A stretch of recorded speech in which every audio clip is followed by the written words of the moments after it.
ಹೊರಗಡೆ ನೋಡಿದ್ರೆ no stock board ಅಂತಿದೆ, ಒಳಗಡೆ ನೋಡಿದ್ರೆ ಇಸ್ಪೀಟ್ ಅಡ್ಡೆ ಆಗಿದೆ. ರೈತರಿಗೆ ಗೊಬ್ಬರ ಇಲ್ಲ ಅಂತ ಹೇಳಿ ಒಳಗಡೆ ಜಾಲಿ ಜಾಲಿ ಮಾಡ್ತಾ ಇದ್ದಾರೆ.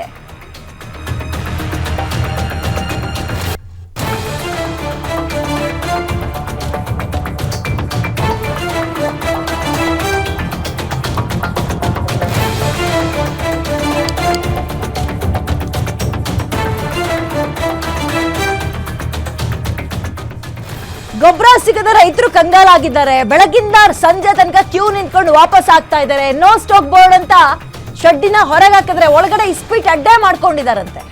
ರೈತರು ಈ ಕಡೆ ಗೊಬ್ಬರ ಇಲ್ಲ ಅಂತ ತಲೆ ಮೇಲೆ ಕೈ ಇಟ್ಕೊಂಡು ಕೂತ್ರೆ ಒಳಗಡೆ ಜಾಲಿ ಜಾಲಿಯಾಗಿ ಇಸ್ಪೀಟ್ ಆಡ್ತಾ ಇದ್ದಾರೆ. ಗೊಬ್ಬರ ಇಲ್ಲ, ರೈತರು ಇದ್ರ ಬಗ್ಗೆ ಪರಿಶೀಲನೆ ಮಾಡೋ ಸಂದರ್ಭದಲ್ಲಿ ಅಂದ್ರೆ ಏನ್ ಆಗ್ತಾ ಇದೆ, ಸ್ಟಾಕ್ ಇದೆಯಾ ಅಥವಾ ಇಲ್ವಾ ಅಂತ ಒಳಗೋಗಿ ನೋಡಿದ್ರೆ ಇಸ್ಪೀಟ್ ಕಾರ್ಡ್ಗಳು ಎಲ್ಲದರಲ್ಲಿ ಬಿದ್ದಿವೆ. ಎಣ್ಣೆಕಾಳು ಬೆಳೆಗಾರರ ಸಂಘದ ಮಳಿಗೆಯಲ್ಲಿ ಪತ್ತೆಯಾಗಿರೋದು. ನಿತ್ಯ ಮಳಿಗೆಯಲ್ಲಿ ಸಂಘದ ಕೆಲವರು ಇಸ್ಪೀಟ್ ಆಡ್ಕೊಂಡಿದ್ದಾರೆ. ರೈತರಿಗೆ ಗೊಬ್ಬರ ಇಲ್ಲ, ಒಳಗಡೆ ನೋಡಿದ್ರೆ ಇಸ್ಪೀಟ್ ಕಾರ್ಡ್ ಆಡ್ಕೊಂಡು ಆರಾಮಾಗಿದ್ದಾರೆ. ಗೊಬ್ಬರ ಸಿಗದೇ ಇದ್ದು ಮಳಿಗೆ ಬಳಿ ಪ್ರತಿಭಟನೆ ಕೂಡ ರೈತರು ನಡೆಸಿದ್ರು. ರೈತರ ಪರಿಶೀಲನೆ ವೇಳೆ ಇಸ್ಪೀಟ್ ಕಾರ್ಡ್ಗಳು ಪಾಕೆಟ್ಗಳಲ್ಲೂ ಪತ್ತೆಯಾಗಿದೆ. ನೋಡ್ರಿ ಅಲ್ಲಿ ಏನ್ ಚೆನ್ನಾಗಿ ಆ ಮಳಿಗೆನ ಇಟ್ಕೊಂಡಿದ್ದಾರೆ.